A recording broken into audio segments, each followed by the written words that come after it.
the DL Gaming Podcast. I'm Bobby. I'm Nick. I'm Amanda. I'm drinking a Gatorade, but it's spiked. I'm having a little drink today.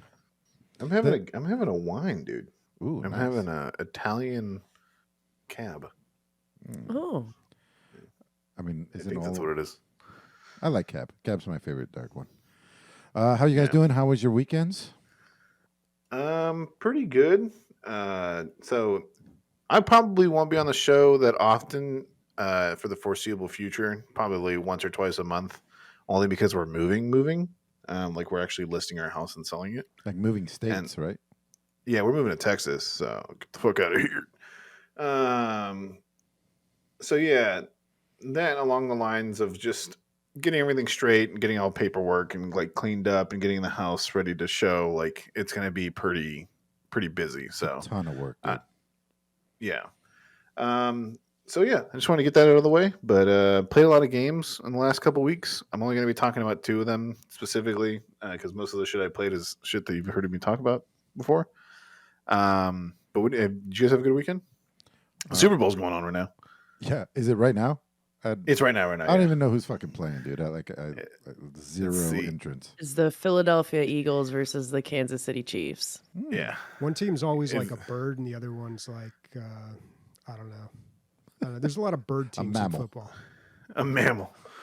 Too many damn birds around here. Stop shitting on my fucking roof. Yeah, right? Don't shit up my fucking roof.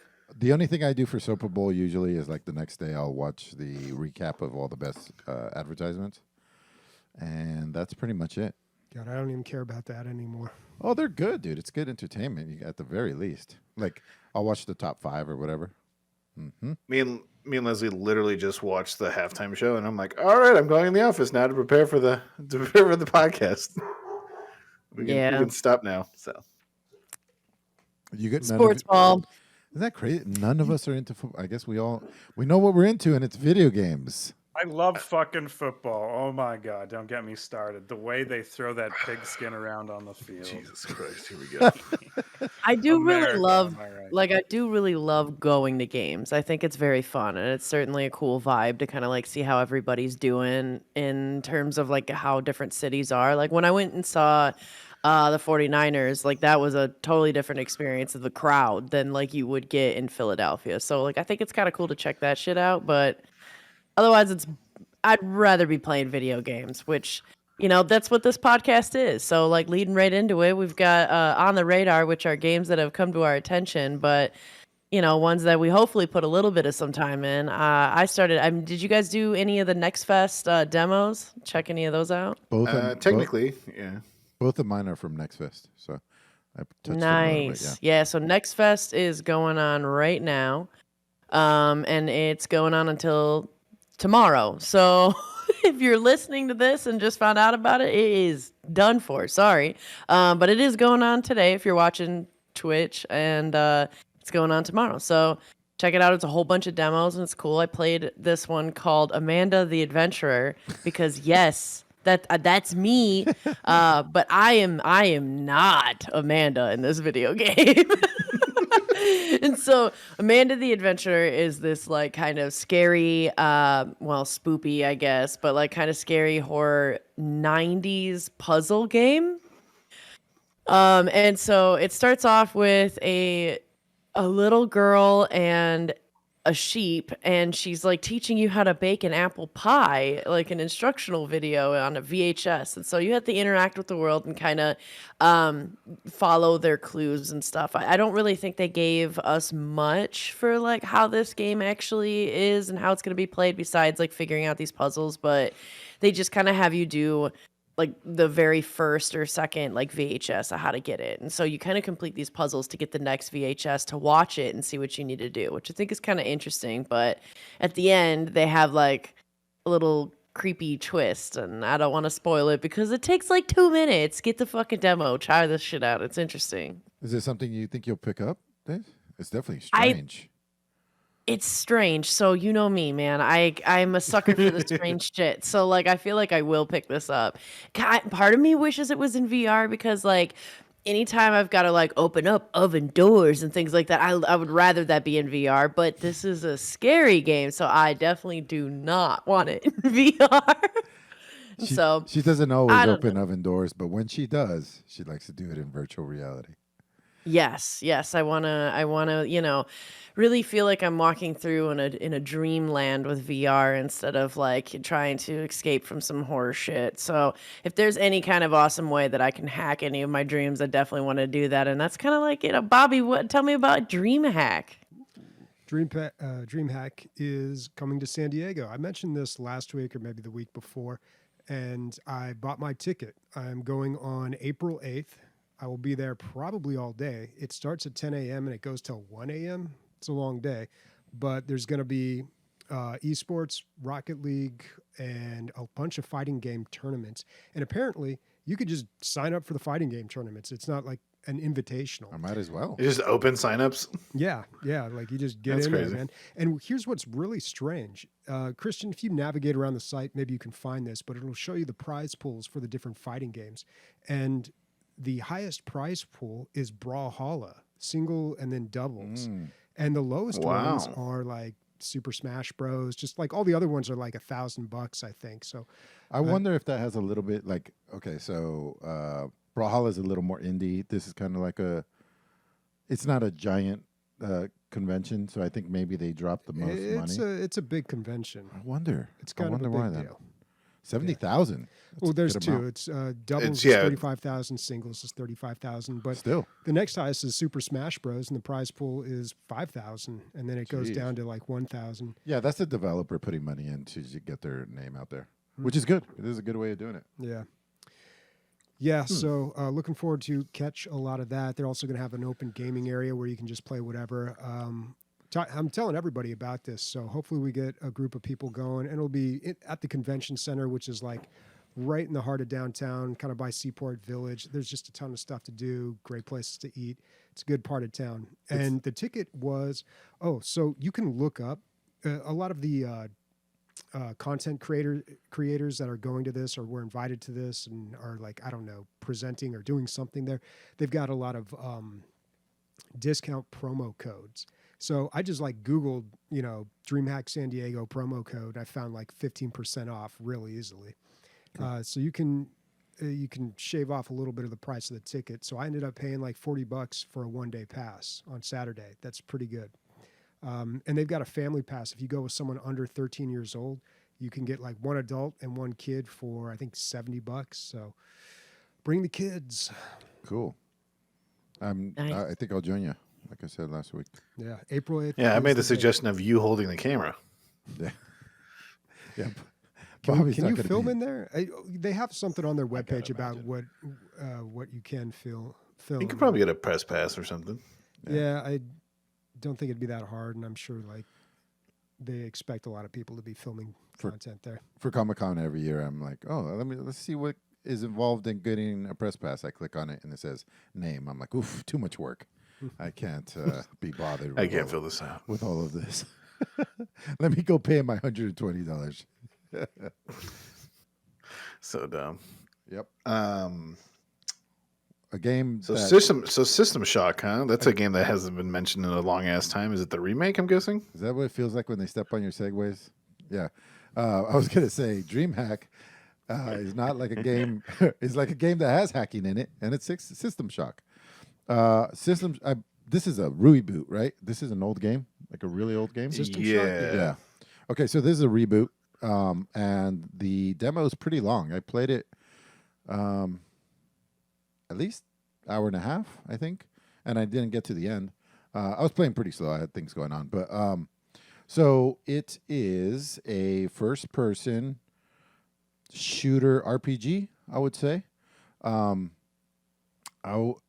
It's very retro. Like it's funny. They didn't like do it in old school graphics and with old school engine and all that. It's a modern day engine and it feels like it. And then they dialed back the graphics. That's how it feels like to me. So it's like a modern day shooter, and then they just kind of like pixelated everything. Not like with a filter. That's what it feels like like they did. So it has that retro feel, or that retro look with that modern day feel. That said, the gunplay and the combat was kind of lackluster. So you're like this hacker that gets abducted and taken to the spaceship, and the spaceship has an AI that went rogue, and you're there to kind of like, I don't know, try to fight it or something. And you go to sleep, you wake up, everybody's dead. And it's scary in the way that a derelict spaceship by itself is scary, you know, and there's zombies around. But there's something like not scary about that retro look to me anymore, you know? Like it's just not the whole thing looks very cartoony, and it's just not very scary. That's what they're going for. And I didn't fall for it. You know, it wasn't scary at all to me. The RPG part is probably the most interesting, you know? It feels a little Fallout-esque. You know, you're walking around, you're picking up a bunch of junk, you're selling it to the junk vendor. You're picking up different guns and modding them and stuff. So it does, I guess that's what it feels like the most. It probably feels like a Fallout game, like a Fallout 3 or a Fallout 4. So this game is one of the direct inspirations for like BioShock and Fallout. Yeah. You can definitely see both of those in here. It does feel a lot of, you see the BioShock as well.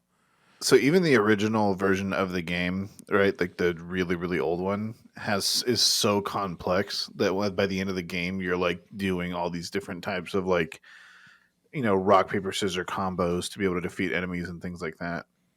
This is a game that I've personally played, like the original, and it's one of the ones. It's a great story. It's a great atmosphere, but the game really gets addicting, I should say, about like 4 or 5 hours in.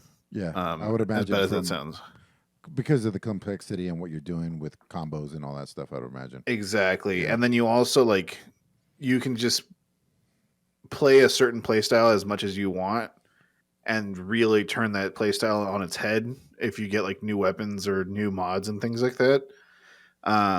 It's a great game.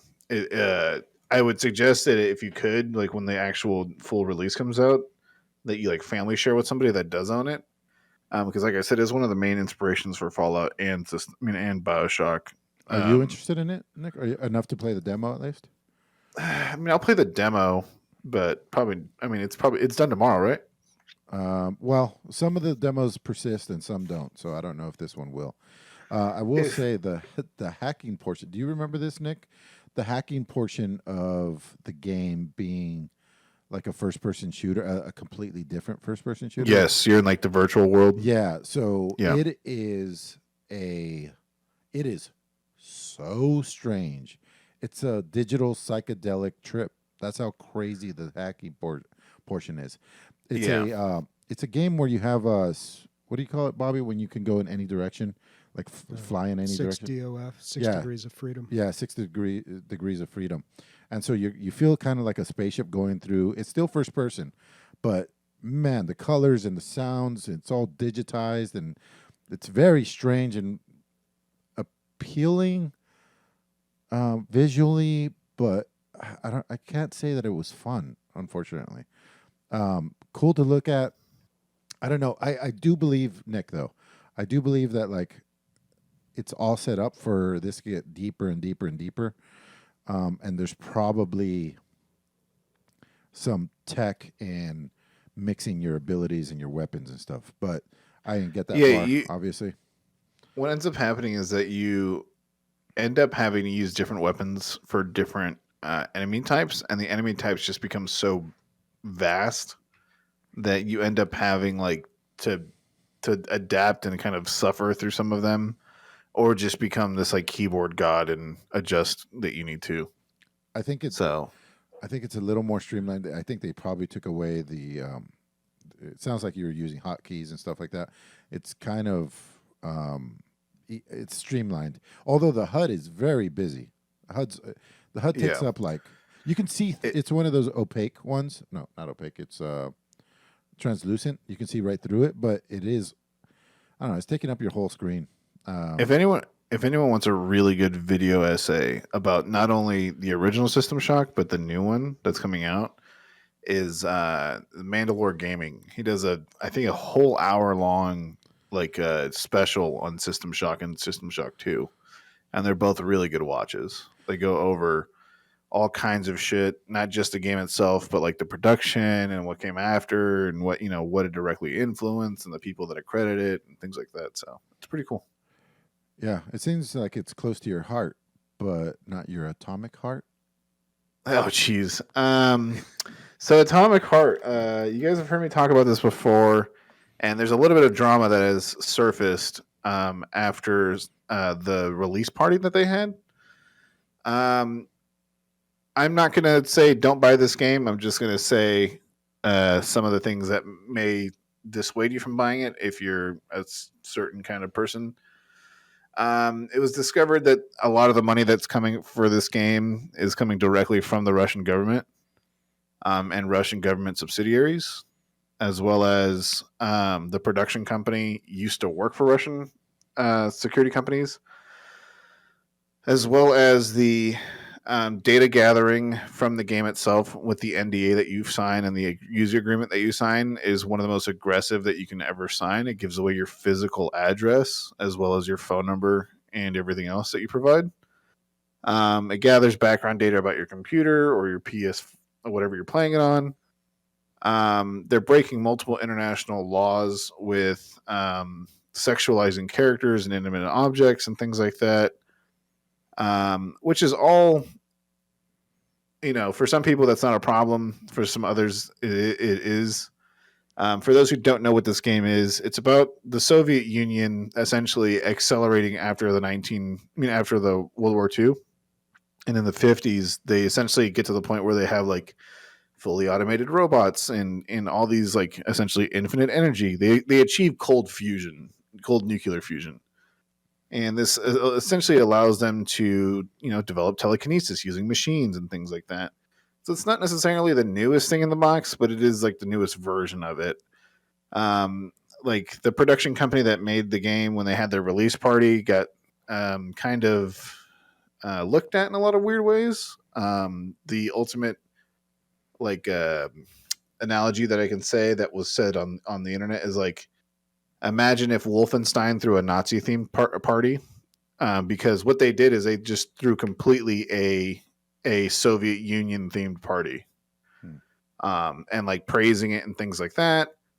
But yeah, just know that when you do buy this game, that you are giving up some liberties just to play. I'm not going to play it. I wanted to play it before. It looks interesting. It looks fun. It looks really good, dude. The world looks awesome. I gotta give them that. If they're doing a Trojan horse, it's a very pretty horse. Well, you could just pirate it. That seems appropriate. Yeah, for a Russian game. Yeah, exactly. So like just one last thing of like kind of shadiness, right? That's so funny. They keep saying, "Oh, we're an international company. We're an international company. We're an international company." But the company that originated in Russia, but now they just went to Hungary and Cyprus, with their main office being in Russia. And the only reason why they did that is so they can call themselves an international company. So just watch out, be safe, pirate the game. I don't know, man. Do whatever you want. I just wanted to put that out in the ether. For those who don't know, there was a video that was put out by a Ukrainian YouTuber that goes over the game and more of like the shitty things that are going on in the back of the game. I watched that video and I watch some reaction videos. I understand that there's some people that just don't give a shit and just want to play games. That's perfectly fine. But just for those people that do wonder about that kind of stuff, yeah, that's the gist of it.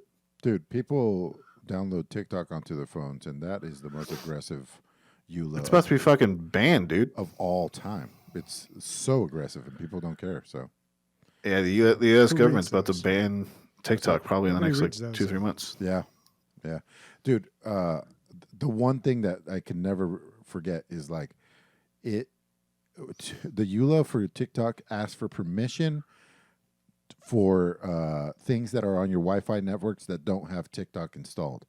So yeah, it can look at your whatever, your TV, your computer, from your phone. It can look at all these things. It's insane. It's right there in the EULA. I've seen it. Doesn't it also have the ability to gather information from all the other apps running on your phone while Yeah. they're running I think so. Yeah, it's to crazy. include like login information. But Yeah, it's there's pretty pretty gnarly. girls dancing, so that overrides everything, I guess. Yeah, totally. There's a pretty good video of how like the origins of TikTok started and where it used to be Musically, which got sued for child porn and a bunch of other things. But yeah, there's all kinds of shit that goes over how bad TikTok is. It's bad. Hey, Russia! Awesome Russia training. has trains. What about Monster Train? This is easy, Days. Yeah. We don't even need days anymore. Oh my god. Yeah, Monster Train, The Last Divinity. So the only reason I'm bringing this up, this is the DLC for Monster Train. Has it been out or is this new? No, it's been out for a while. So the only reason I'm bringing it up is because I bought it and I'm definitely going to play it this week. Monster Train is on sale for $5 right now. This was probably the best game that I played last year, the one that I enjoyed the most. And for $5, I mean, come on, guys, you gotta pick it up. The reviews for the DLC have been kind of like not that great. I don't know, they're middling, I suppose, but still, I'm gonna check it out. You can get like the DLC, the soundtrack, and the base game for I think like $9 or $10. It's a crazy deal. This is my favorite of the card-based combat games, or I'm sorry, the yeah, that's what they call it, right? Yeah. Okay. Yeah, so definitely recommend this. The DLC includes a new class, the Wormkin, and a new currency. Wait, not a class, but a faction, basically, is what they are, right? Yeah, I can't remember the exact word they use for that, but the whole basis of the game is like you combine these two factions and you find the synergies between them. So It's such a good game. yeah, I mean, this is just the DLC sounds like okay, whatever, but it's kind of just an excuse for me to play more Monster Train. So just wanted to let everybody know, $5, get yourself an amazing game. So very quickly, Bobby, this developer is making a co-op roguelike. I've talked about it a couple of times already. No, it's not Gloomhaven. I forget what it is, but Inkbound. That's the one. There's a demo, and I have it downloaded. So hopefully tonight I get to some of my. Guys, I've been in a little bit of a gaming slump, man. Like nothing is clicking. I mean, I'm still addicted to Marvel Snap, but I'm just kind of like, doesn't seem good. And I just nothing is. I'm waiting to be broken out of my slump. We'll see what ends up doing it, but it wasn't infection-free zone. So this is crazy, Bobby. I need, when your old uncle is always like, hey, you know that windshield wiper on the back of the car? I thought of that 20 years before it came out. That whole thing, Bobby?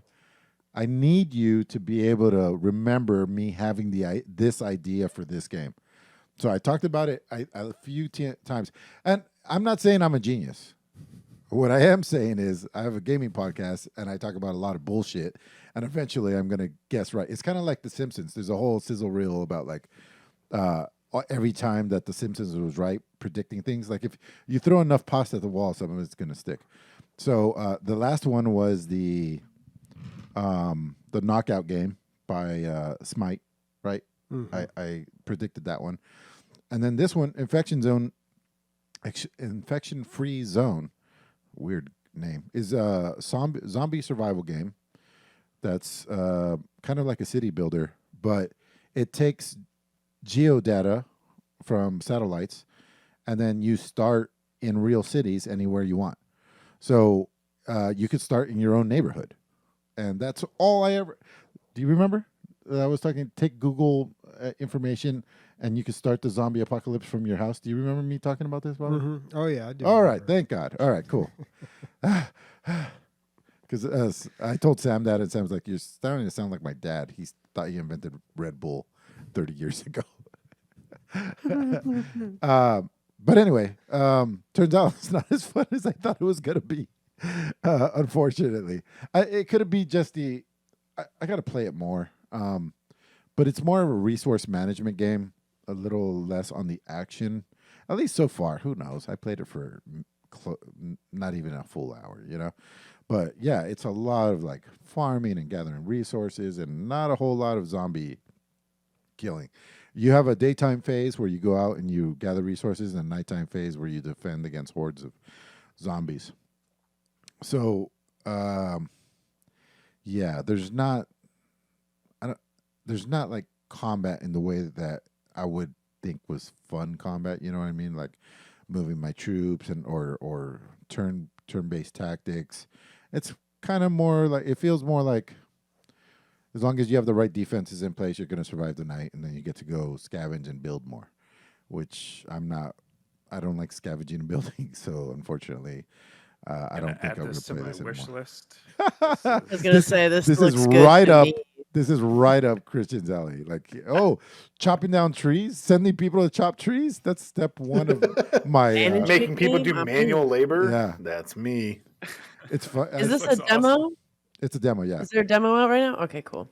They say, a lot of these games will tell you when your workers are not working. Like these guys are, whatever. What's the designation? You play more than anybody.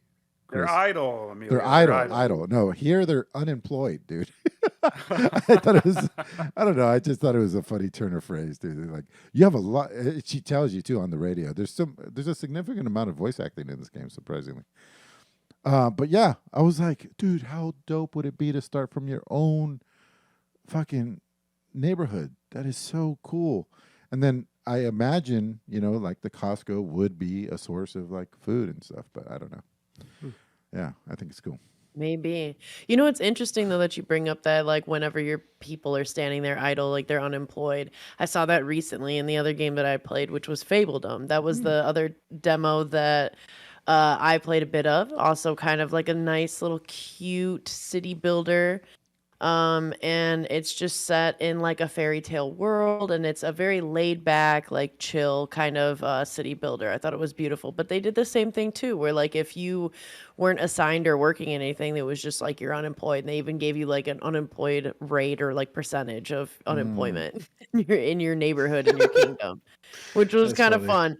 And they kind of center it a little. I mean, this part I didn't really like, but who knows? Y'all are like fucking into Love is Blind and all that, and like bleh, that shit. And it is almost Valentine's Day, but part of this game mechanic is that you are a prince or a princess looking for a prince or a princess. You can be a princess looking for a princess or a prince looking for a prince. Don't matter, but you're looking for love, and you made yourself a little fabledom, little kingdom of fables. And so I don't know, it's cute, it's interesting, it's like pretty laid back. I definitely think it's a nice, fun, chill demo. I'm kind of curious to see how much it is, and hopefully it's not too costly or they have a lot more to it than what has been shown. But I don't know, it's nice. Days, do you think like the nicer you make your little town, the more suitable of a partner you're going to be? Is that the idea? I could definitely see that, but I mean I didn't see that too much. It Okay. was just kind of like people were sending you messages and like you could talk to them a bit more, but Barf. I don't know. I would imagine that if you've got like, a gorgeous kingdom, then you're going to get some Right. high-end suitors. Yeah. There's one thing that I forgot to put on here, and it's worth a quick mention, but Darkest Dungeon 2 Yeah. is I said- on Steam Next Fest. And I will 100% be playing that next week. But if the demo You know, gets I pulled, own that dude, game and I haven't played you're it. going to be able to. I would be surprised if they pulled it. I'll find a way. It does happen. Yeah. I'll find a way. I'll find a way. Dude. It's got to be out there somewhere. But yeah, this is one of my most anticipated games right here. So I will definitely be checking that out. Before we get into highlights, though, quick shout out to our new patron, Time Killer B. Thank you very much, man. Been a while Thanks, since we dude. had a patron. We appreciate it. Cool name. You can go to Yeah, thank- dlgaming.net and click on the Patreon link there and see all the cool rewards, T-shirts, and other goodies. Scram TX says the Monster Train DLC is great. Adds a new race that plays very differently. I wish my Xbox Progress would transfer to Steam. It sucks when that happens. Yeah. All right, well, let's move on to highlights, and we should probably just get this out of the way. The big game that just came out, everybody's talking about it, everybody's playing it. That's right, folks. Dark Forces 2 Jedi Knight. It finally came out. The remaster is Got here. him. Ta-dun. But seriously, it is amazing. Like, it's just 2 levels, and one of them's a saber fight level. This is my favorite game of all time. being remade on the Unreal 4 engine. The original game is so hard to get running right on a modern system. I have ended up just getting it just perfect, and then I just zipped up the whole game directory and I save it on my Google Drive. It's like 700 megs. So if you do want to play like the original Dark Forces 2, let me know. I'll send you the link. But this guy did it just right. The attention to detail is perfect. It is, the first level is exactly how I remember. Everything's in the exact same spot. Everything looks so good. It handles and feels kind of like the original. I mean, really close to it. So Is he planning to do the whole game? I think so. Does he have a Patreon? Like, yeah, he does. In fact, that's where the download links are. So when the game first came out, it was pretty hard to get it because he just had a Google Drive link. And if you've ever shared something on Google Drive that too many people downloaded, it will stop everyone from downloading it and say too many people have accessed this link. So finally he got a torrent out there, and then someone else hosted it on their site. So it's a little bit better now.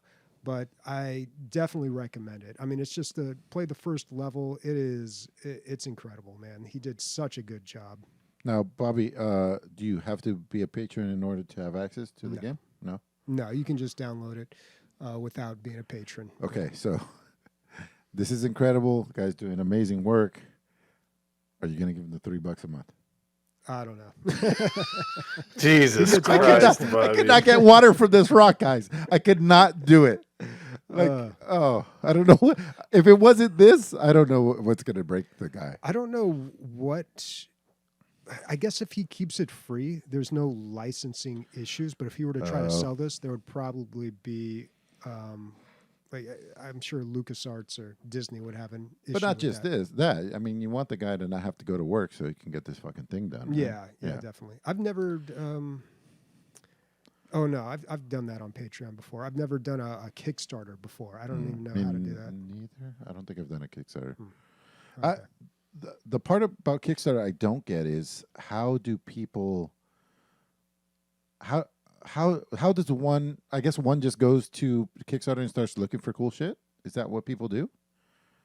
You can search keywords if I recall correctly. You can be like water bottles, and it shows you like all these water bottles that do crazy shit. Well, and, I don't know if stuff it's that. like as popular anymore, but usually you just hear about like something starting on Kickstarter, and there were a lot of games. You know, they promote it in other avenues, and I think there's a way to do this on Patreon, but I'm much more comfortable with just like a flat donation than a subscription. Yeah. You get stuck in those subscriptions. Yeah.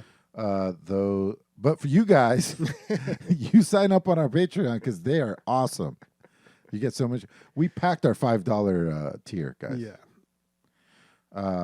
But Bobby will not sign up for $3. It's $3. Okay. How much is that a year? That's at least $7 a year. $36. Yeah. All right, dude. Just trying to make a joke. All right, let's go to highlights. Highlights are games that we played and we want to talk about because hopefully they were good. Oh, we're already here. Never mind.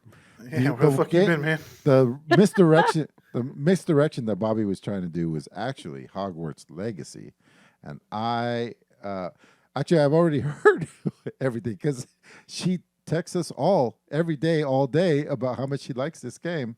But go Today ahead. I brewed this potion that turns me into a cat. It was a good time. It was pretty neat. This game is pretty fucking neat. Like, so we're talking about Hogwarts Legacy. I am gonna take a quick moment though to like definitely recognize that J.K. Rowling's a transphobic piece of shit. That being said, this game is awesome. I love this game. I'm having a blast. I don't want to spoil it because I don't want to ruin it for anybody. I went in completely blind. I honestly, truthfully, first thought that this was like a multiplayer game, and that would probably be my only gripe, is that I really wish there's going to be multiplayer. I know that they hinted at it, but I don't know. I will wait and see, you know, if it reveals itself. Revelio. That's right. Which, speaking of Revelio, dude, holy shit, spam that bitch, because that, I mean, so big brain Ravenclaw moment. I definitely would recommend spamming Revelio everywhere and just following where it takes you. And then if it takes you 4 hours to complete literally every single puzzle that there is to complete in Hogwarts, then do that. So, For speaking those from who are experience. living under a rock or just hate the world, this is a game. It's a Harry Potter game that is a third person essentially shooter. It really pays a lot of homage to the previous games. It's set in a completely different time than the books. It's just using the universe. It's about 100 and something years before the times of Harry Potter. The environments are crazy awesome. The enemies are crazy cool. The everything is just to a T. There's not many moments after 5 years of marriage that you can go, holy shit, this is really cool. You know, when your loved one does something. And Leslie, my wife, Harry Potter's are arguably her favorite IP ever. And she's like, when you start the game, it's like, what's your name? You put in your name, and then it sends you a letter to Hogwarts. And she took a picture of that shit and sent it to her family. And I was like, this is the thing you love the most. Like, I love Warhammer, and it's dwarfed of your love for your love of Harry Potter. And because of that, I think the game's amazing. I've watched her play for 7 hours or 6 hours, and it's amazing. The graphics are cool. The characters are interesting. The abilities are cool. And she's not as far as Days, and Days can tell you a lot more about the game than I can. But I just wanted to throw that in there before Days is like, look, there's all these kinds of flowers. There's all these kinds of trees. You can't go swimming. You know, like, I just wanted to put that out there. Actually, you can go swimming. So you know I spent a good chunk of time swimming. So because I love to swim.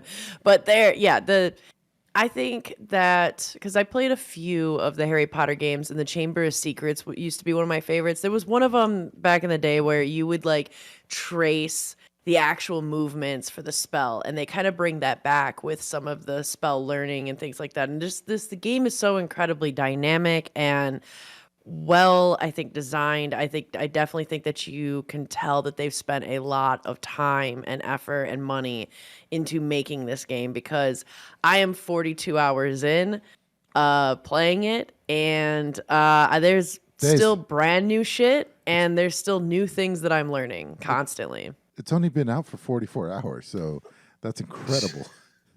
I got access to it on Tuesday. Oh, that's right. Yeah. So if you pre-order the deluxe edition, you got it early on Tuesday. What else did you get with the deluxe edition, Days? You got like an entire like dark magician and like dark arts outfit, and then when you unlock your flying mount, you have like a dark pure black like onyx hippogriff that is your new like mount once you unlock mounts. But it takes a while getting through all the shit in the game. But then again, I'm a fucking Ravenclaw. Like, I get so sidetracked, and then I'm just like, I'm gonna solve all the puzzles, and I get really like sucked into like reading all the books that are around and like finishing everything that's there. So even though I'm like level 29 in the main storyline, I think I'm only like level 17. So it's like I'm a bit way back. I get so sidetracked by everything. I'm like, oh, piece of candy. Oh, you mean I could just sit here and fly around and race people? I'm gonna do that, like on my broomstick. Yee. It's pretty distracting, dude. Like, Leslie, we were just playing, right? And she gets to the school because there's an intro, right? And she's like, look, a bathroom. It's the Ravenclaw bathroom. I'm like, okay. Now, this is purely speculative, but I'm thinking this game puts environment first and everything else second. Like they nailed they nailed the castle and the environments and they nailed a lot, dude, because like, so I'm just like nerding out over the immersion, right? But like, even if I were to take a step back and look at the combat system is fan-fucking-tastic. It kind of reminds me of Elder Scrolls Online in ways, actually. But you have, a tab where you have certain hotkey items equipped where you can have your potions or use certain plants to be like a defense mechanism. And they have multiple spells. You have customization to what order and range of those spells you want. They have combos that stack on each other and help doing damage. Certain enemies are weak to certain types of spells, and so you can use that and manipulate that. You can pick up. I just saw one of the sickest fucking things that I did as I was fighting a gnome and or a goblin. Sorry, I was fighting a goblin, and Racist. Sorry. They all look I the was same. fight- Ooh, double racist. No, they don't. But no, the goblin, I was fighting him, and I used Expelliarmus and pulled his axe away, and then I launched his axe right at his face. Like, and that shit. Like, there's these amazing combos where you can pick dudes up, flip them, you can manipulate the environment. Some of the puzzles and some of the trials and stuff that you go through, you have to manipulate the environment as a part of the spells and things that you're doing. And it's just, I think the combat is fucking awesome. There's so many moments where I'm just like, that was cool as shit. That looked really cool, and that's fun. But then the environment's super fun and awesome. And then there's the whole like maintenance thing of you get a, I don't know. I'm just gonna say like your space and like can kind of take care and craft. There is that in the game. I'm trying not to spoil too much, but I think that the story is also fantastic, and the side quests are all super interesting and different. And so I haven't been bored with any of the quests or anything that I'm doing. And there's so many moments where I'm like, I feel like this is The Witcher 3, but in a Harry Potter universe. The one way I can really point out the game to even to non-Harry Potter fans is, so you know how like every game is like you're the savior complex, right? Like you killed God, all that kind of shit. This game really does make you feel special, and it makes you feel like your character is special. Because there's things in this game that's talked about in the Harry Potter world that's never talked about anywhere else. I love me some juicy lore, and I've seen all the Harry Potter movies and to include the Fantastic Beast movies, but all this shit's even cooler to me, at least. It's, if you like Harry Potter or you like fantasy worlds, like this game will definitely scratch that itch. I mean, like, for God's sake, there's like memes all over Instagram and TikTok just because of this fucking game. So It's so great. And I feel like with Harry Potter, I feel like kind of leaning so much on Harry Potter is inaccurate because they're doing it in a different like time zone in a different world. It's almost like a Exactly. pseudo Victorian era, and you're really your own character. I mean, there has been once in a while where you'll like meet somebody and you'll recognize the last name, but you don't know that character at all. And you're like, I have no idea how this person is truly related, but like they're obviously related somehow. But that's kind of the extent of like Harry Potter that you get. Of course, like Yeah. the lore is similar, but I don't really think you have to know Harry Potter or love Harry Potter as a series to actually enjoy this game, because to me, man, I'm loving these puzzles. It feels so good. I haven't looked up anything. I've been doing it all completely, like working through it all in myself, and I'll be sitting there and I'll be like, I don't get this. And then I'll just figure it out. And there's such a wide variety. It's like you can manipulate time to get certain things lined up that then would unlock and open up other things, or you can push and pull certain platforms and stuff to reach the other one. So there's math puzzles as well, where you have to quickly do math and then associate certain symbols that line up to a certain number to unlock that door. There's a whole wide variety of things in this game that I think a lot of people would enjoy. Hey, Days, the tracing of the spells. So does like a dotted line show up on the screen when you try, and then you do it with your mouse, or how does the So tracing they work? kind of have it weird. Yeah, like I remember in the Chamber of Secrets you would actually like click, drag down, and then trace it, which I like that more. But this one is like you aim and then you have to hit like either spacebar F or like left or right mouse click at certain moments because you're chasing some Oh, like boo. red, like probably fail. I mean, it's something, but it's not incredible. Right. And I do think that there's things lacking in the game for sure, that could be better or optimized better, or there's like a little bit of some gaps, like it's not perfect, but I think with everything that you see that you have in this game and that you can do, especially if you do enjoy like a fantasy world, this game is just, it's full fledged. Like it's awesome. It's a great game. I have a question for you, Days. Do you think that they are going to come out with DLC or sequels for this game only because of the monetary aspect? Like, this is one of the number one selling games in the past like 5 years, I believe. Not only that, but it's there's critical Fact-checking. things missing from the game, like Quidditch, for example. You can Saw see Christian Yeah, immediately you can go see to the Christian's keyboard. fact checking fucking face. No, dude. The pre-sales believe you. This is alone not for the even one game that I is thought like was question.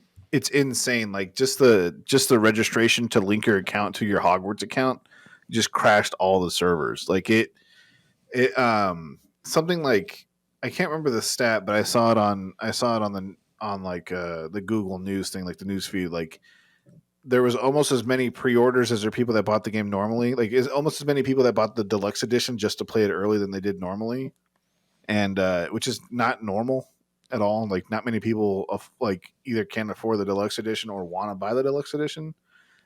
There is kind of I will say I will poo-poo on this for a second, and I'll make it quick. There is a PlayStation exclusive quest. It's a horror quest if you bought the deluxe edition, but that's really the only thing that's different from all the versions. But I personally think that they're probably going to add either DLC or brand new games for each subsequent year.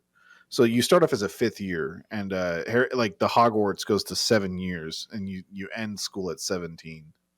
Either they're going to make the newest games, new games for each year, or the DLC is going to add pivotal like parts of the game, like Hogwarts. Like one of the first things they say in the game, like when you get to the school, is like, due to some accident, fucking Quidditch is now, banned for the rest of the year, or we stop playing for the rest of the year. And you're like, what the fuck? That's one of the most important things of Hogwarts. What's going on here? So I think they're going to add it in DLC or something. Yeah, You I would do imagine. learn, by the way, without too much of a spoiler, if you search for it, you can find out what exactly happened, why Quidditch was canceled. But that's just a little teaser. Just a I little have a Ravenclaw. Little just a little Ravenclaw Oh, tidbit Ravenclaw, there, ew. yeah. And so I personally feel like they have. Like I said, there were rumors that at least I've heard that they want to do multiplayer. What great way to do multiplayer than to have it be Quidditch? And so I felt like that was actually kind of a smart call of them to take something big like that and kind of hold on to it. But what I've been seeing, at least with like the limited scope of like the news and stuff on it, is that a lot of people in the news are talking about them trying to make money and like that they should do multiplayer because then they could make money off of it. But it almost seems like a lot of the people and the developers have wanted to like stay kind of true to it and not do like an enormous money grab. But I don't know. At the same time, it was like pay us $10 and you can play the game 3 days earlier, which I feel like a lot of those deluxe pre-orders might have happened after the first day when people started watching the game and seeing it. Yeah, I feel the same way. But to keep it short, I think it's a great game so far, and I'm going to continue watching Leslie play it. Well, here's the thing, guys. In this day and age, if you make a crazy good game, you deserve to like parse out little pieces. If the original part days, you're getting plenty of content, yeah, like plenty. Fuckload of content. I just Fuckload. looked at it. I think so. I've put 42 hours in, and I've certainly played those 42 hours, and I'm only apparently 51% in, Yeah. like of the game. Well, that probably because you're staying away from the main quest, but yeah, that's crazy. So you're getting a ton of content. Let them make their money on extra shit. Let them.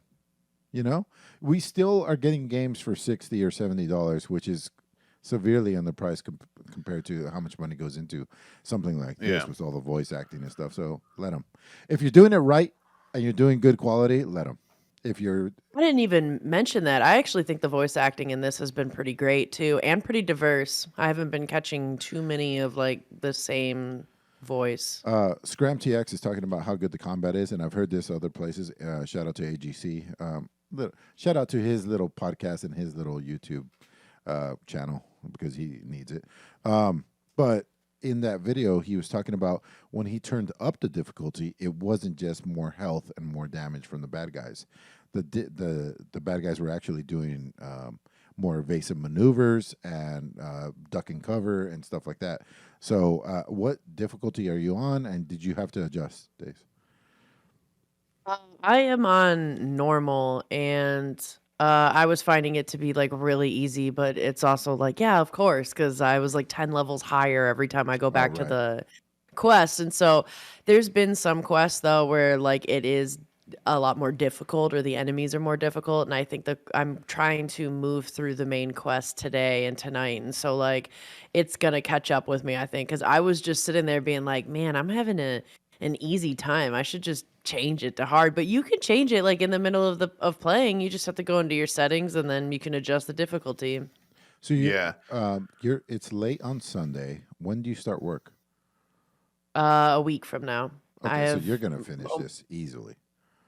I don't know. I might slow down because I don't want to finish it so fast. You know what I mean? I don't know if this is gonna be I wanna make Have you? another character and like I was about to role say, have play you it. explored the other houses, like private rooms yet? No. Yeah, so each one is different, by the way, like pretty significantly different. Do they have a new game plus? Does anybody No know? one, I have no clue to That's be more of a honest. Sony thing, isn't it? Yeah, I guess. Yeah. Okay. But Well, thank you. yeah, for that. highly recommend. Love Yeah. it. Yeah. Locked in game of the year, right? I wouldn't say nothing's locked in, man, but definitely Nah. the game of the year so far. Yeah. The game of the first 2 months of the year. Yeah, right? Like the game of February, yes. So tell us about this new game. I think it's called Marveled Snape. I don't know what that's called. What is that? I just want to talk Harry about Potter. Marvel Snap a little bit. I am still completely Just- addicted. I play a lot. The only time I don't want to play is when I go on a losing streak.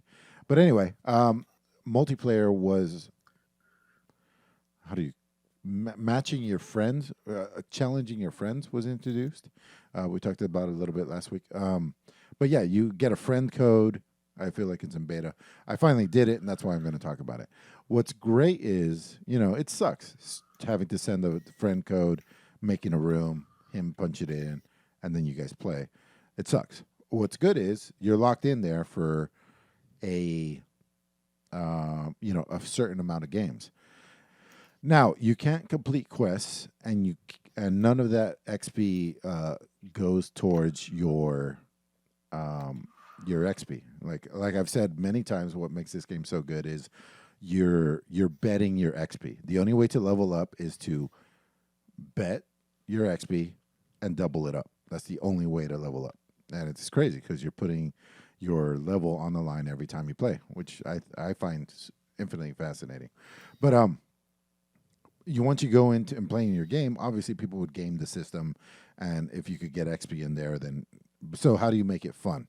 First, you're playing your friend, which is cool.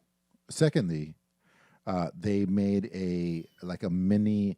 You start with 10 XP points, and then you get to risk those within. So you play like 3-4 matches, and if you don't risk your points, then you play more matches, or basically you can beat your opponent faster by playing riskier. If you go all in, then you hit your opponent, Chad, for 8 points, and then he goes all the way down, and then you're done in 2. But basically, you're given funny money. It doesn't affect your real XP level, but at least there's some stakes. So the little match that you're having of anywhere from 2 to 4 games, it has a little bit of risk because you're trying to beat each other in the best of 3 or 4. Does that make any sense? Did I make any sense here? Yeah, it makes sense. Yeah. Instead of risking real XP, you're risking this temporary XP in this little bubble universe you're playing your friend in. Yeah. So I thought it was the best way they could have implemented this. There's really smart guys behind this. I mean, it's done really well. All right. I'm done. Have you? This is just a sidebar. Have you heard or seen anything about the new Magic set? No. I've seen a couple of articles talking about how I don't know that Wizards of the Coast is basically shitting the bed. That reminds me, there's going to be a Magic the Gathering tournament, several of them at Dreamhack in San Diego. I don't even know. Oh, that's pretty cool. Yeah. Yeah, they are shitting the bed, but they printed one of the most overpowered cards of all time so far. It's called Phyrexian Obliterator. Whatever damage is dealt to it, your opponent has to sacrifice that many permanents. And it's so bad that 60% of the decks I'm facing are just black or black and green. Lame. It's I'm facing the same decks all day. It is a small advantage that Snap has, that they can. Yeah. Because it's just digital cards. They can just modify. They nerf things all the time. Yeah, and that's what Magic is trying to do with Arena, but now it's not a good time. Nick, can you read the review that's on the screen right now? Sure. Stop with the magic. Was good. Now it just seems every show has 20-minute ad for Magic the Gathering built in. It's not 20 minutes, bitch. That was And when I got into Arena, I think. yeah. But yeah, I just wanted to bring that up. I'm glad that Marvel Snap is still going super hard, and I hope it actually keeps going. I think Magic and a bunch of other card games like Yu-Gi-Oh need more competition. It's I don't know. I'm tired of stagnation in a lot of ways. People are saying that this coming month, sorry, not this coming month, in the next 3 months, that Magic will have the biggest change to the game ever. In regards to like rules and how cards work and things like that. They're going through a complete restructure apparently. So we'll see what that means and what happens with that. But I did want to talk about Dawn of War Soulstorm for a quick second while Emilio's gone because he probably doesn't give a shit about it. So Dawn of War is a really, really old PC game. I think it came out in 2007 or 2008. It is a RTS game. It's the game that got Emilio familiarized with the Warhammer world back in the day. It's known as one of the better Warhammer 40k games. If you ever see this game on sale, like maybe where you can get all 4 games for like $30, I'd say definitely pick it up. The reason why I bring up Soulstorm in particular, it's because it's the last DLC for the game and it fixes a lot of stuff for the game, but it also adds a lot of stuff to the game as well. And the modding community for this game is absolutely insane.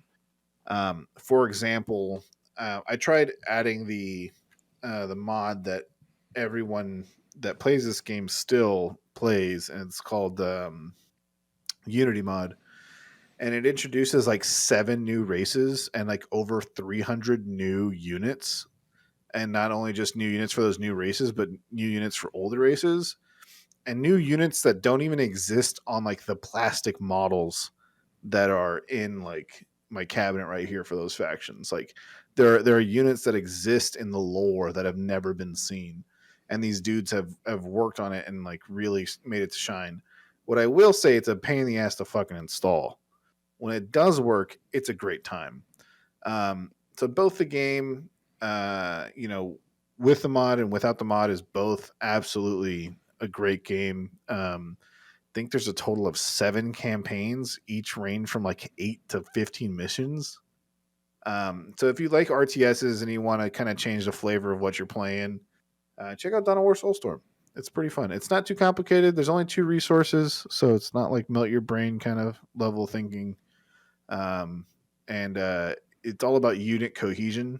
So like you can have 10 of the same squads, but all those squads can be decked out in different gear. So yeah, I just wanted to bring that up. Nice, man.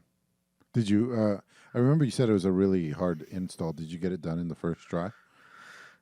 Yeah, so there's been new versions of it, and then there's always like these newer versions of it that always come out. They're like, oh, this is the beta for this version, but you have to have this version of the game installed. And so it ends up being kind of weird. They did simplify it a little bit, but what end up being like the crutch of the whole thing is the launcher. Like I want to say like 80% of the time it works, but 20% of the time it's just a critical fucking failure. And you're like, well, I got to reboot my whole PC now. But you talk about passion projects. This is one of the ones that like people still to this day are still working on that mod. Like I think just an example, and I like I said, I only had a limited amount of time playing it. The mod that is the Imperium of Man, which is like the main faction of Warhammer 40k, as we all know. Usually, I believe only has 16 units. With the mod, I think they have 94. Jeez. Yeah. Like it's crazy. It also adds to the game and like gives it better resources to use in the sense of like you can only zoom out so far normally, even with the newest version of the game that says that it fixes it. You can only zoom out so far that you can maybe see like 7 squads on the team on the screen. But with that mod, you can zoom that bitch all the way out. You can see the whole map. So it's a good mod. In case those people are like, if you're still on the fence about this or whatever, I want to go out on a limb here. I think Dawn of War is probably my favorite RTS of all time. So I mean, I fucking loved it. I thought it was so fucking good. And I haven't played the mod, and I haven't reinstalled it and all that. But yeah, so I'll give it that tip of the hat.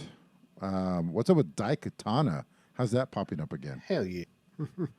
Well, I was playing old games, so I thought I'd go back to Daikatana. I started playing this game after I had read Masters of Doom in 2015, which is a great book about id Software, John Carmack, John Romero, basically how modern PC gaming was invented.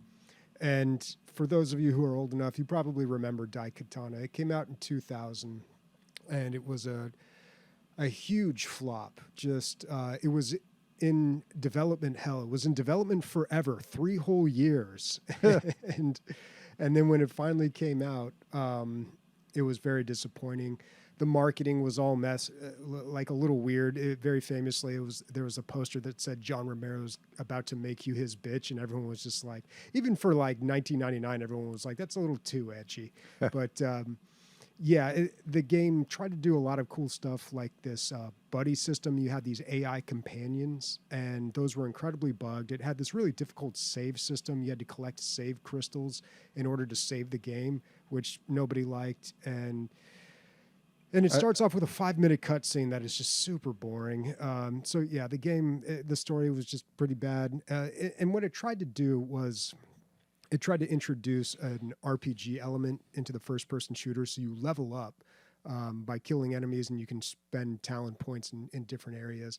But none of it works. When I started playing this game before, I got pretty far back in 2015, and then I realized there's a community-made patch, version 1.3, that you can install, and it fixes a lot of the issues with the games.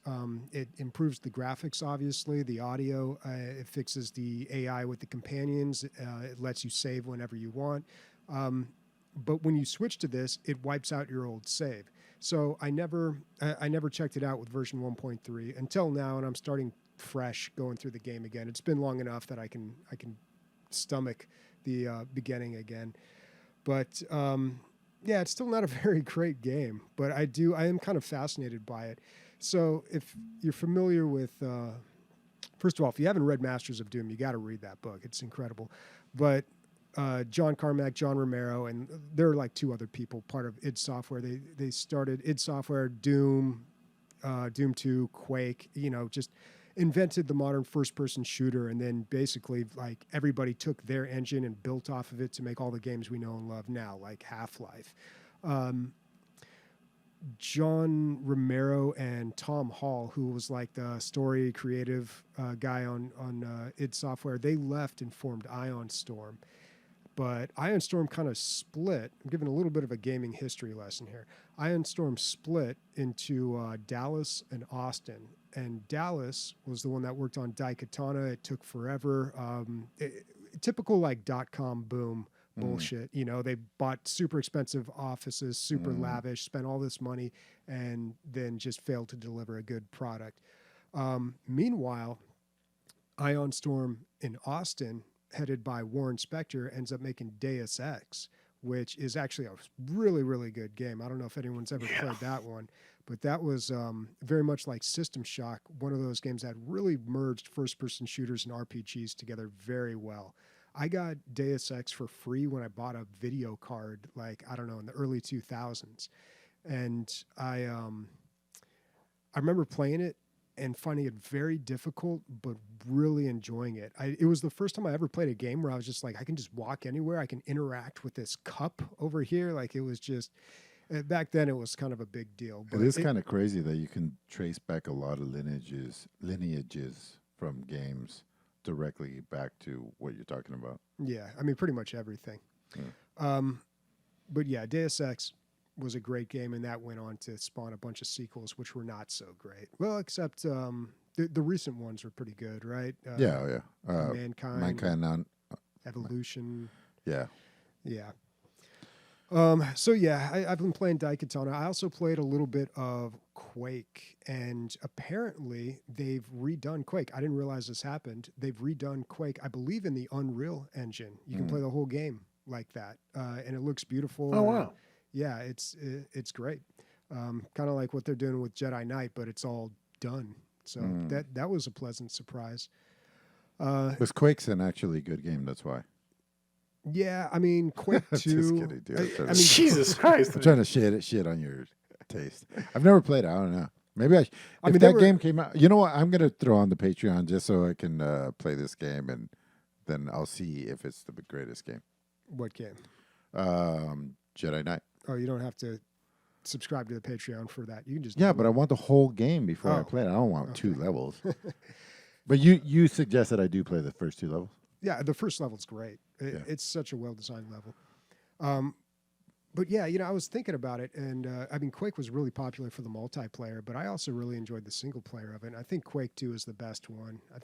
I haven't played that one in forever, but I played Quake 4 recently, and that one, so not Quake great. 2 blew my mind when I saw it graphically for the first time. Yeah, that was technologically a big advancement. That was when they started doing a lot of stuff with a light in that engine. Quake 2 was a big deal. Could you imagine? Could you imagine being so old, guys, that it was before we were playing games before there was like proper use of light? Yep. Is Quake 2 the one where like they did like a video and everybody freaked the fuck out when they realized that they could just shoot the bird out of the sky? Or was that Unreal Tournament? I can't remember.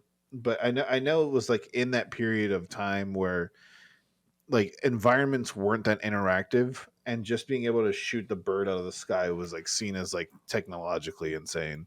They were just backdrops, dude.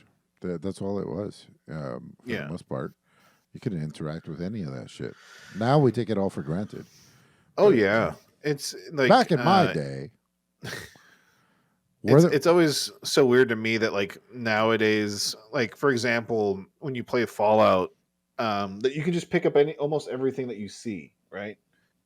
Anything that's not part of the environment is always just a trip to me, because I remember playing games and it's like, yes, a JPEG image on a 3D object that I can't interact with at all. This is great, but now it's changed. I found the moment you were talking about the Flappy Bird revolutionary game, and that's what you were saying, right? No. Yes, totally. Nah, yeah, there was an expo, I think it was for Unreal Tournament or for Quake, where they literally started off the demonstration and they walked out in the environment, and like there was a bunch of enemies and stuff, and they killed the enemies, and then there's a bird, there's just a random fucking like hawk or alien bird in the air, and they just shot it out of the air. Yeah. And Emilio invented infection-free zone 50 years. Oh, yeah. Come get your fucking stroller. That's all. Get me apple shy. Speaking of long ready. roads, I played Road 96. I've been wanting to play this a long time. I thought I was going to get a Telltale level game or like a Firewatch or something, because the reviews on this are really high. It's like in the 90s. People really like this game. And I played it, and I thought the production value was very low. I thought the voice acting is like just like people talking into their computer mics at home, and you could kind of just tell, I don't want to shit on it too much because I don't know what the production, how much money went into this or anything really, other than the reviews and the price. And so I think Days might have picked this up for me. I think she did. And so I finally got to play it, and I like the concept. The concept is cool. So you're in this like totalitarian state, and there's a overlord or something, but there is a democracy, even though everybody says that it's all rigged. There's kind of like the people's president trying to fight for her place. You're a teenager, and you are trying to escape the country. And apparently a lot of teenagers try to do this. It's a very common thing to try to get out of the country. While you're on this quest to get out of the country, you have 3 basic philosophies you can go down. You can be like a complete rebel, like fuck this like Trump type figure, or you could be like go vote. You could be pushing the vote, or you could be like burn it all. but it was never explained to you why the teens are leaving. Like, if you want to be a voter, why would you be leaving the country? It didn't really make a lot of sense. I see what this game is doing. So you play as different teenagers escaping the country over and over and over. Every time you play, you're a different teen. I escaped the first time. I don't know if I would have the second time. Like, I think it's completely random. You don't know what characters you're going to run into every time. I kind of saw through the whole thing, or I assumed that I saw through the whole thing my first playthrough. I think you're supposed to play this. I escaped the country in about an hour, and I think you're supposed to probably escape 10 or 15 times before you get the full story. But even during my first playthrough, I was like, oh, this character is obviously this character's dad, and this character is obviously this. I kind of saw through, or I feel like I saw through it. And like I said, the voice acting, really the voice recording was just so bad. There are mini games that keep it kind of entertaining. The whole thing is mildly entertaining, but like I said, I don't let me know why I'm leaving. Maybe that would come out if I kept playing. But it didn't seem like that was the theme of the game. The theme of the game is you're leaving and now make all these decisions. You don't have the choice whether or not you're going to leave or not. I don't know why it's reviewed so high. I guess I would have to play more than one. Maybe at the end of like the last escape, you find out why most of them are leaving or something. Yeah, I mean, it could be. It does say that like this Trumpy figure is like he's trying to make the teens leave so they won't vote.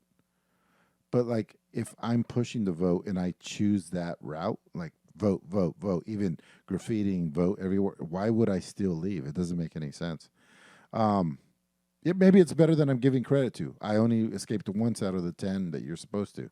So maybe there is more there, but guys, I'm telling you, this is the worst voice recordings I've seen. I've heard Worse than Squad? Yeah, it's bad. You know, I do not give us much credit very often, but like I listen to our podcast and then I listen to others, and thanks to Bobby and I think Christian does something. I don't know what he does. I don't know how I don't know how the varies in the box does everything, but like our audio is pretty goddamn good compared.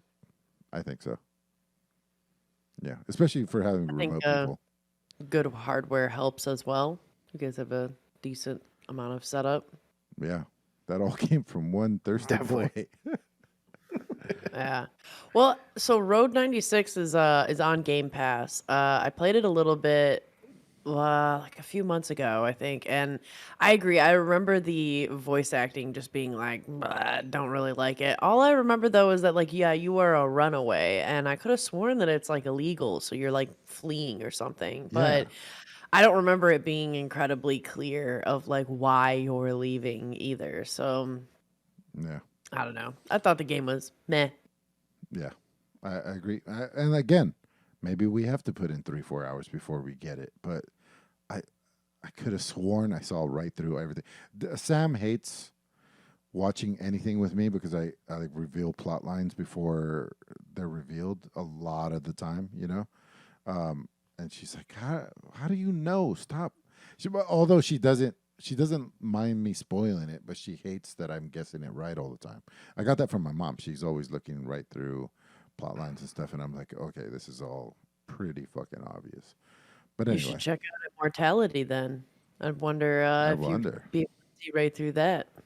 Could be. What I couldn't see through is something dark or darker. Thank you. I love that was amazing. I appreciate that. So for Next Fest, Dark and Darker put out another free playtest for the game. What are you doing, dude? What are you doing in real life? I'm standing up. I got a standing desk. Leave me alone. Super strange. What are your? All we saw was belly for 5 seconds. It was no, my back's hurting, so it just turned into standing mode. I see. Man, boy, I played some Dark and Darker. Man, boy. It was man, boy, a good old time. Man, baby.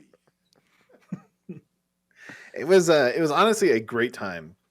I got to play 3 of the classes. There's your normal archetypes like mage, rogue, fighter, barbarian, um, stupid asshole with a bow. You know, your typical shit. Um, the game is fun single player, but where it really, really shines is multiplayer. Um, a lot of people are like, this game's slow. I don't like it. It's not fast. It's not slide and jump and roll. If you think that, you're fucking dumb. I'm just kidding. You're not that dumb. But what it is that this game, in a lot of ways, if it was any faster, would be silly. You really have to think about the actions you're making and the kind of attacks you're doing and when to move backwards, or which way to move. Like sword fights are always pretty interesting as well. And like I said, the single player is nice and all. Really, you just play on one map, the same map every time. You spawn in different corners of that map against 11 other people.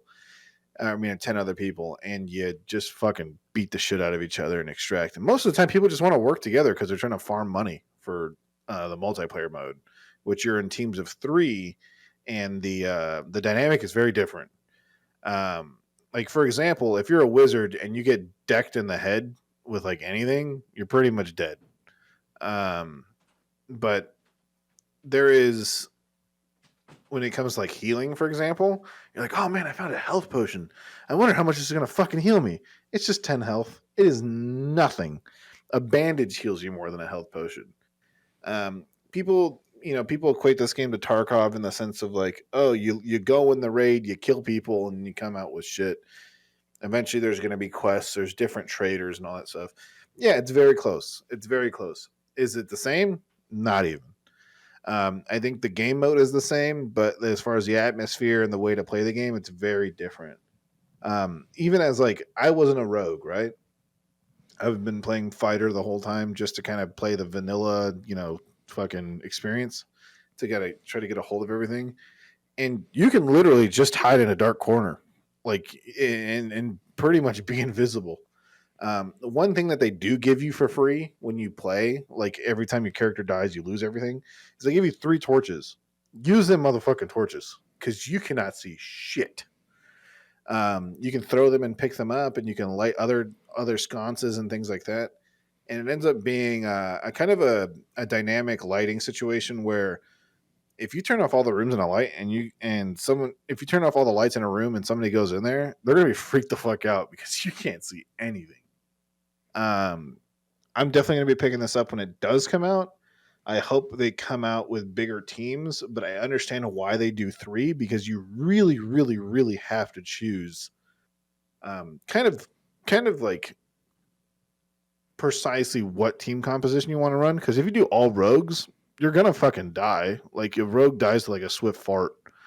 But if you have a cleric anywhere, like that, clerics don't fuck around, dude. A lot of people like sleep on the clerics. They bonk people in the head. They heal people. They curse people. Like, it's a good time. As far as like what's missing from the game right now, there's no quests. The traders are pretty limited. There's 12 traders, but the traders are pretty limited on what they sell. The amount of like weapons and things like that are kind of limited. It's not really the weapons that make a difference or the armor. It's the effects that they have. I will say that I don't really think anything's kind of overpowered over one thing over another. I think it's in a good place of balance. I'm interested to see really what this game turns into. And like I said, I will be buying it unless there's like a pay to win model to come. But I can answer pretty much any questions. I think I put like 12 hours into this or 10. I do have some questions, Nick. Yeah.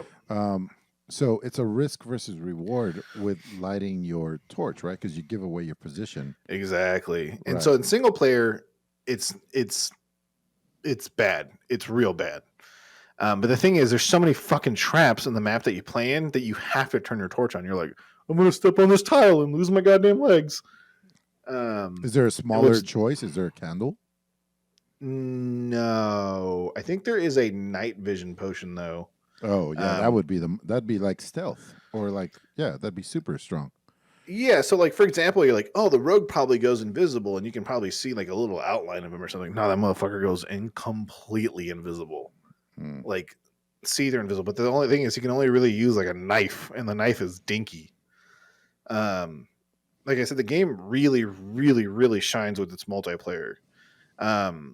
Like some people will go cleric, barbarian, and ranger, or some people will go wizard, rogue, and fighter. Which you really do want a diverse cast, because everyone meleeing everything and hitting each other on accident or anything like that is kind of annoying. But I did really explore the like different types of weapons, because like the fighter I believe can use the most amount of weapons in the game. And for example, like I had a halberd, which is very different from when they start you and then what they try to teach you in the game is like use the shield and a sword, and you can kind of get that, kind of get that down. But a halberd is like it's slow, but it hits like a truck. But you can also fight things from very far. The NPCs are nothing to scoff at, by the way. It's not like you can just run past them all and be like, I'm done. Right. Most of the time they don't stop chasing you. They can pretty much all kill you in about 3 to 4 hits. And if anything slows you, you're fucked. So yeah, It seems like the lighting situation is causing conflict. You know, that's exactly what it is, and I like it. yeah, I think it's it good. should be It's that good. way. Yeah, because the thing with Tarkov is 2 people could be, or 2 groups or whatever, could be in the same area for an hour or whatever, 10 minutes, and not ever run into each other. You know, they might hear something or whatever, and then you go the wrong way, and the interaction never happens. This kind of seems like it forces the issue because somebody lights a torch. Sound plays a lot into this game, just like in Tarkov, right? So, for example, when you pop a potion, it makes a loud noise, and like doors being closed or open also impact like the noise that it makes. It really comes down to sound and like line of sight, really. When you cast spells or you use ranged weapons, you are shooting where you're aiming, and some of them do have drop. But it gets to the point in the game where when you're playing 3 players, the game mode is very different from single player. In single player, there's one map, one floor, and there's multiple exits that show up near the end of the map, like in the end of the round, because the area where you play is constantly shrinking. In multiplayer, there's exits on every floor. There's exits for individuals as well, but there's also portals to go deeper in the dungeon, where you're risking it even more, where you start to fight boss creatures, where you start to fight enemies that hit harder, where you're like it just crank every floor you go down just cranks it up even more, the difficulty. Sounds awesome, dude. It's great, dude. And it was free. I mean, it's still free to play until tomorrow, but I love it. It does take some getting used to, though. I will say that it does take it is slow, and it's supposed to be slow. So just take it at that. How loud could drinking a potion actually be? Like, what the fuck? So you're uncorking that bitch, and it's like, you're like, oh fuck, all right. And then you hear a guy chugging. He's like drinking through a helmet. But the thing is, like, so there's all kinds of potions, right? And you can identify what potion they're using by the sound that it makes. If you're just hearing a pull and a drink, that's probably like a health potion. But if you hear like a pull, a drink, and then a room like that, that means they got a fucking barrier potion that can absorb 25 damage. If you drink a potion that's of invisibility, depending on what class you are, if you move or you attack, you reveal your invisibility. You just have to stand still. But it makes like a quick sound, like it's like whoop, shoom, and then like you just kind of disappear. I don't know why companies even have sound effects departments. They should just hire you, dude. You could do it all. Dude, sign me up. I need a job. Sign me up. Put me in, coach. But it's dynamic. It's great. I got a friend who's addicted to it. I got other friends that are like, Thursday nights are dark and darker nights. But I hope that the game eventually goes to open beta or closed beta for payers, because if this game's below $60, I'm probably going to pick it up. So.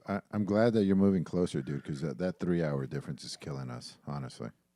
Oh, I know. You're telling me it's going to be an hour less, which is nice. Yeah, it really makes the difference. That 2 to 3 hours makes a huge difference. Yes, it does. So the last game I have is Star Wars Battlefront. I did. So I figured out the difference between Ultimate Edition and Celebration Edition. Ultimate Edition was Battlefield, Star Wars Battlefront. It was like it was just like an old game. It wasn't Battlefield 2. It was just like that's why the servers were dead. So it was just like this other game that they fucking threw in there or whatever. So anyway, Celebration Edition is the most current Star Wars Battlefront 2 edition, and so I started playing that, and I play pretty late. I'm 8-9 p.m. PST, which is like we just talked about, 3 hours ahead for the East Coast. So even though there's, I think last time we checked, 2,700 people playing, I played 4 games, and every game I went into was a co-op versus AI game. I don't know why seems to be popular. Maybe when there's less people playing, that's what people play. But it was fun. You're getting the Star Wars experience because, as I said before, it looks gorgeous. It looks so good. It's one of the best looking games I've ever played. And it's basically just like shooting gallery, because AI is dumb. So they just run out and stand there, and then you shoot them down.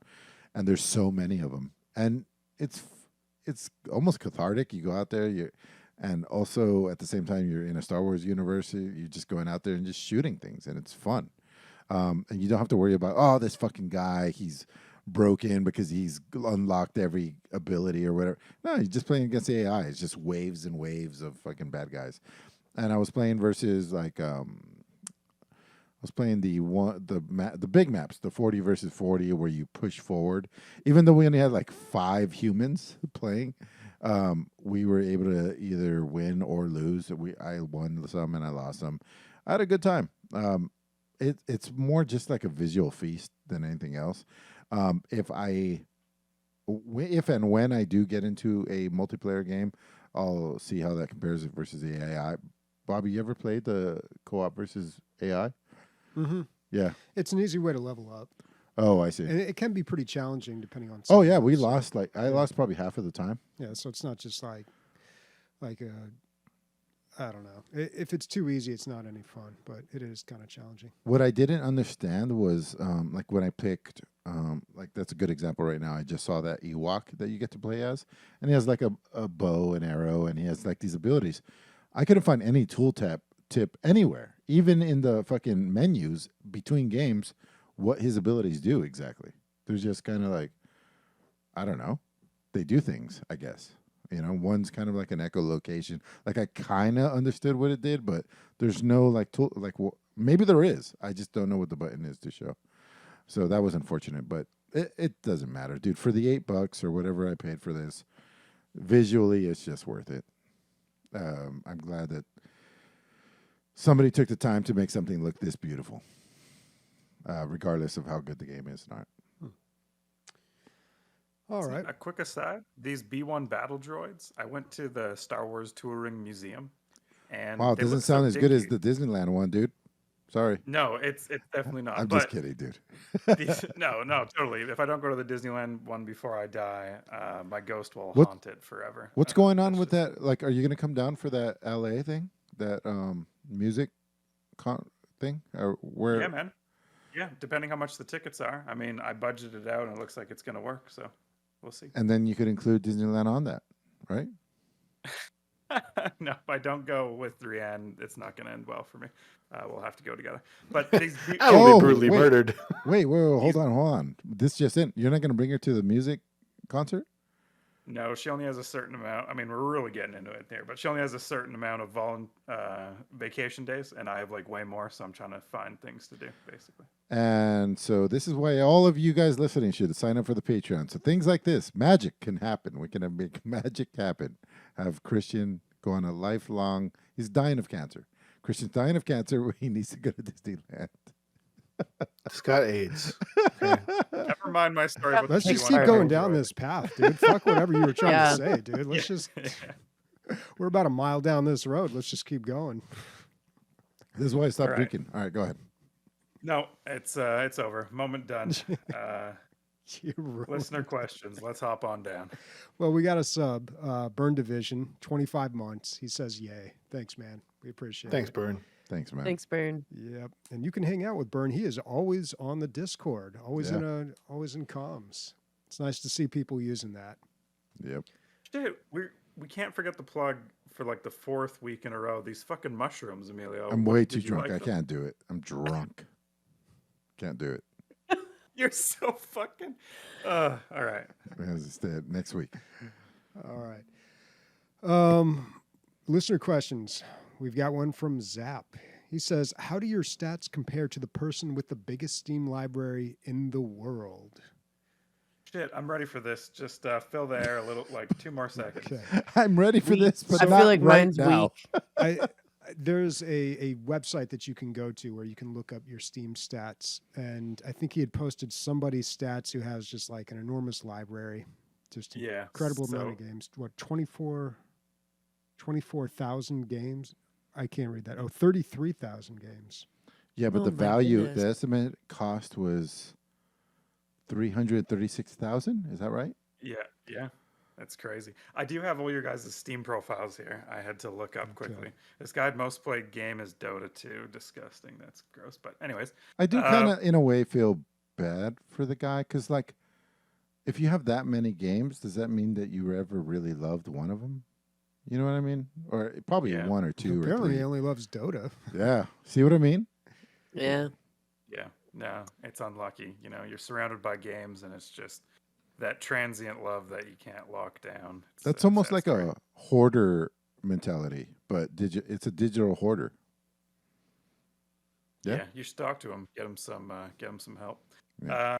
So I looked up everyone's stats. Some of y'all's was private, so apologies. But Bobby, guess this just in. Your rank 957,123rd Steam library in the world. How do you feel about that? Wait, 957,000?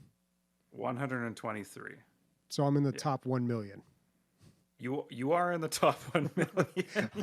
That doesn't seem like a big deal, but okay, I'll take it. Out of what? Like 12 million or something? We 33 million users on Steam. Hey, I feel that's like pretty last good, time I Bobby. heard, but- Okay. Emilio, unfortunately, as hard as you might, you're not approaching the man close to the sun, which is you're just over 1 million ranking. So, Yeah, what's the number one contributor for this ranking?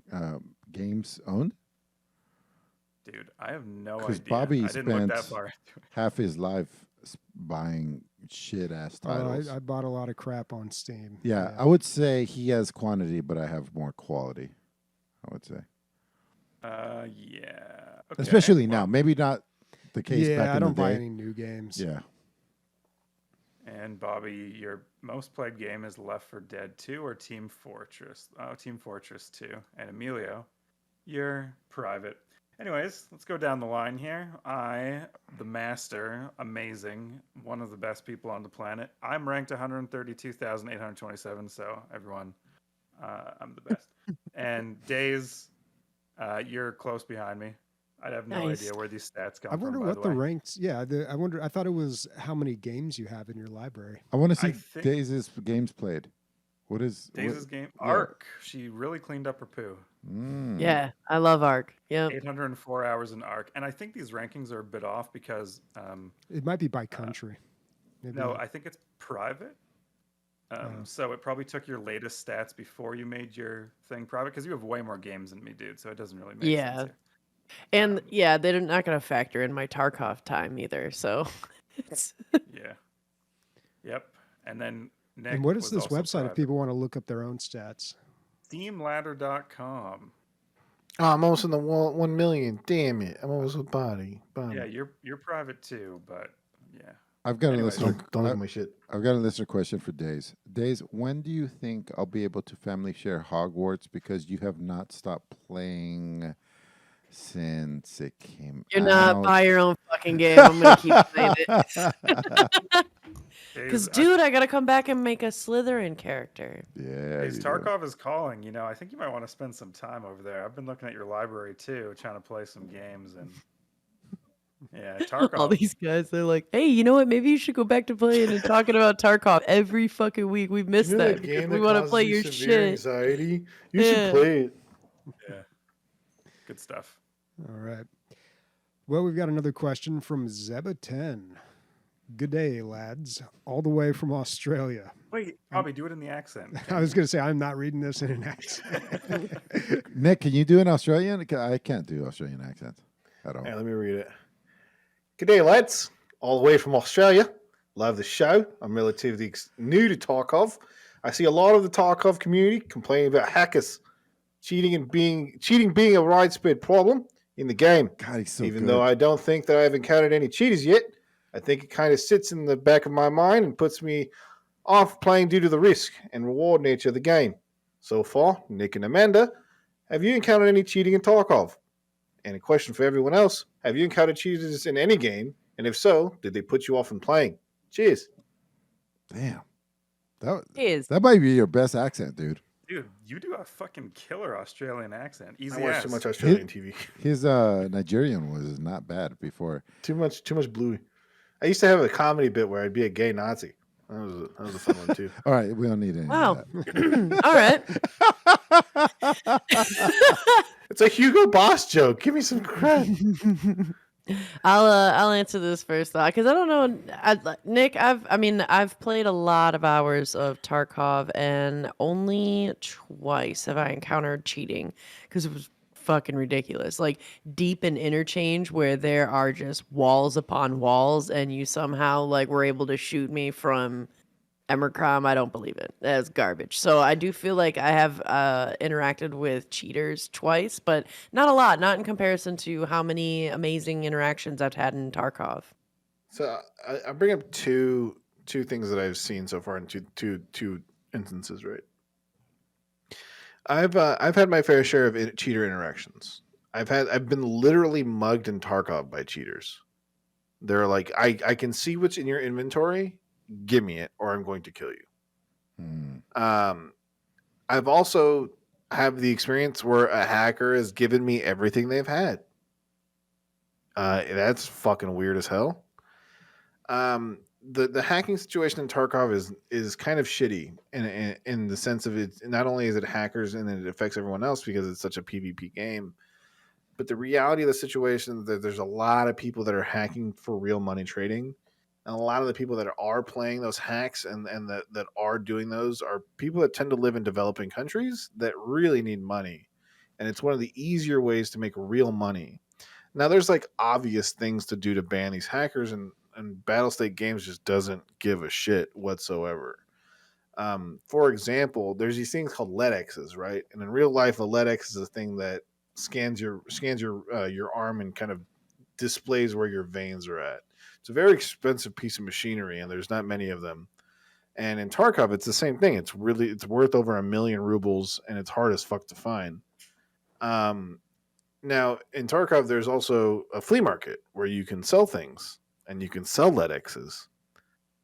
There are people that in the first week of playing have 90 LEDXs and are selling them. It is almost physically impossible to find that many LEDXs in the game and then sell them on the flea market that many times. Because in some instances in the game, they're on the map that has the most chances to spawn a LEDX, your chances of spawning is still less than 10%. And so it is very interesting to access, I mean, to kind of talk about the Tarkov cheating situation. Is it shitty? Yes. Is it easy to tell when people do it? Yeah. Most of the time, they're people with white names that have multiple accounts. And the reason being they have white names is because it's the cheaper account. It costs $20 instead of $104. So if you're going to be getting banned, why are you buying the expensive accounts? The last thing I will say about the whole situation is that the cheaters are starting to get even more crazy now and more blatant. Now there's this new hack that is called the dolphin hack. And it is a hack that lets your body ragdoll whenever you want it to, but your hitbox stays the same. and so you can jump around the map and ragdoll, and people just think you're just some weird anomaly, and you can end up double jumping and all these other things, and it's putting a lot of people off from the game. Because the hackers are doing it, they're not getting banned. The reason why they're not getting banned is because Russia's going through a stupid fucking war, and the development team is just losing sight on what they're really trying to do. They had a vision. They're trying to cut down on the real money trading, but it'll probably never stop until the game actually fully comes out and when it really becomes what it's supposed to be. And that is a game where it's never supposed to wipe again. It's supposed to be an MMO RPG.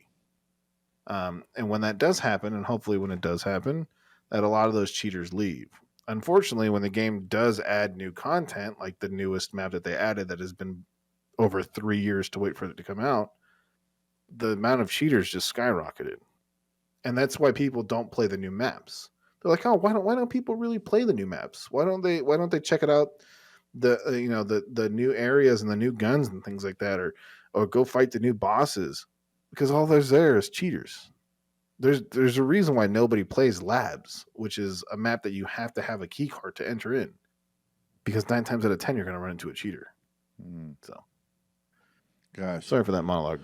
no, dude, it was poignant. I think it sucks that like I always when I talk to Chad about game development because he works at Blizzard, and he said that 50% of your basically workforce has to go towards multiplayer if that's what you're going to do, right? Mm-hmm. But then what subsection of multiplayer has to go towards anti-cheat, Like, obviously you can sub it out, but that costs money, and that's part of your production costs.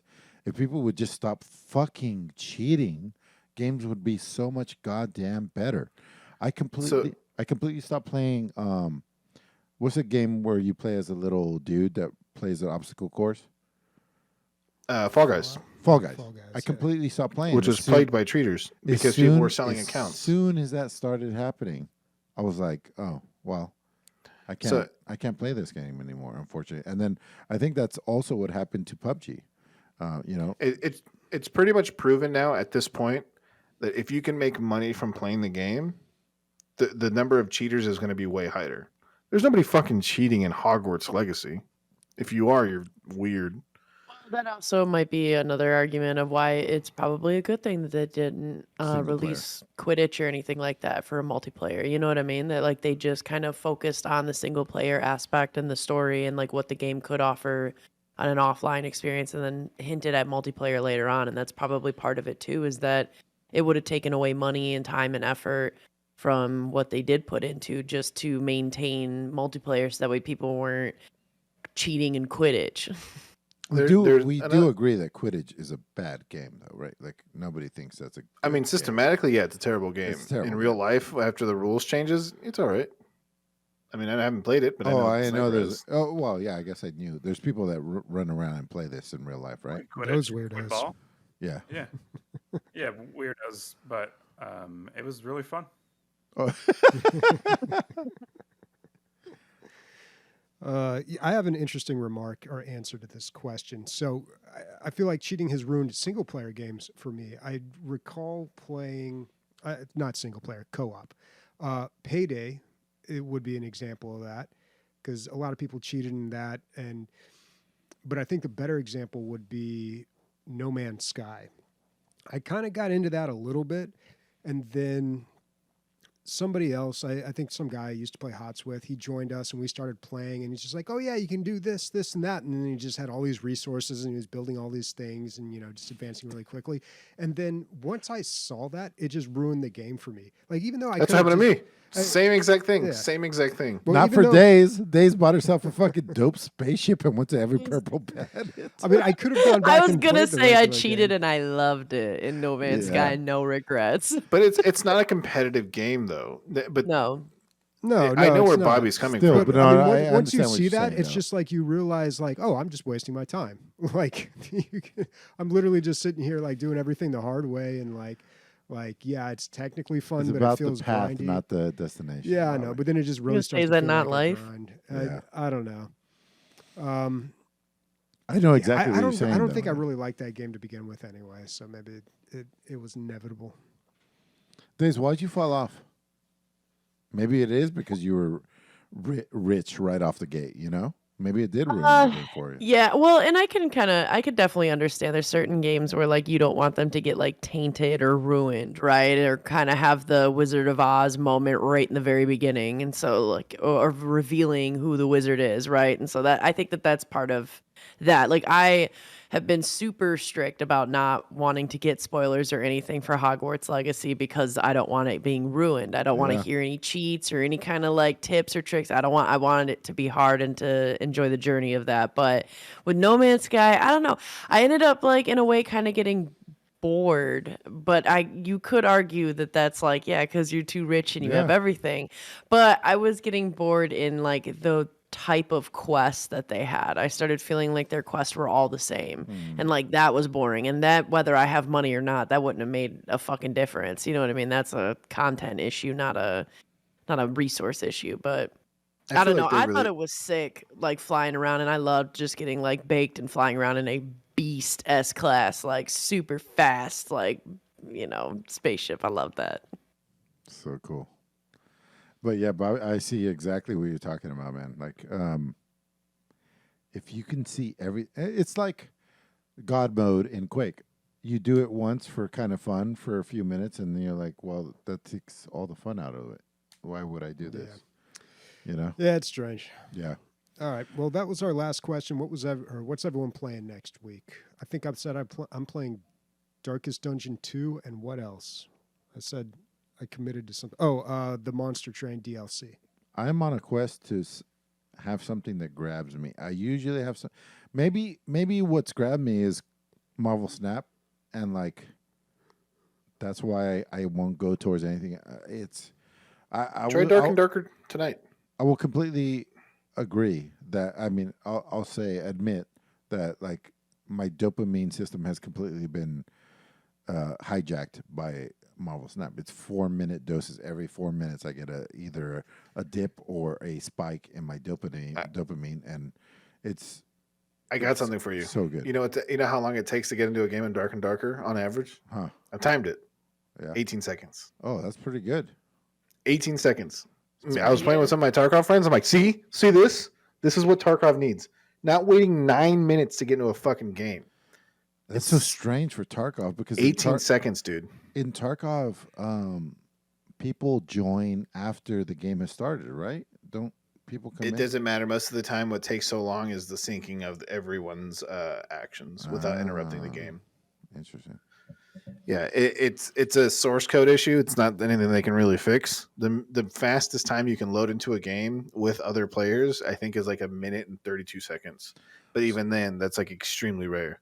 So Ember Knights is good. I talked about it. I bought it. But it's like it's solid all the way through. It's like it's built from the ground up to be multiplayer. I want to play it multiplayer. I don't want to play it single player. So that's what's keeping me from that. So other than that, days that we know exactly what you'll be playing. That's right. I'm a wizard. I'm gonna be definitely wizard, playing Amanda. Yes, and so I'm gonna be playing definitely much more of that. Nick, everybody's asleep. Are you going to be playing right after this? I'm down. No, I'm going to be going to bed. I got to wake up Son of and a pack bitch. more shit for the house. Yeah. Yeah, I'm going to be playing Moving Simulator, but in real life. Yeah. But no, in reality, I'll be probably trying to play the old world mod for Mountain Blade Bannerlord 2, but that is also a BZ to get going. So we'll see. Here is the rundown. On the radar, we had Amanda the Adventurer, and that's not our Amanda. Dreamhack being something that Bobby and I hopefully will be attending. It sounds like he doesn't want to do it together. System Shock, which was good, kind of. Atomic Heart, apparently it's the TikTok of video games. Monster Train, The Last Divinity, DLC. Infection Free Zone. Fabledom, The Darkest Dungeon 2. Hogwarts Legacy. It's just HL right there, but I remembered. Dark Forces 2 Jedi Knight. No, okay. I must be wrong. Marvel Snap, Warhammer 40K Dawn of War, Soulstorm. That's all one thing, even though I broke it up like it wasn't. Daikatana, Road 96, Dark and Darker, and Star Wars Battlefront 2. All right, folks. That's a wrap. Bye, everybody. Love you all. Wow, I hear apparently dark and- ghost titties. Oh, yeah. Yeah, Ghost Titties. We'll go with the Ghost Titties. Hogwarts Mushroom titties. titties. If you think Drunk what mushroom titties. you take Hogwarts as like by face value, but it's like warts on a pig. It's so gross.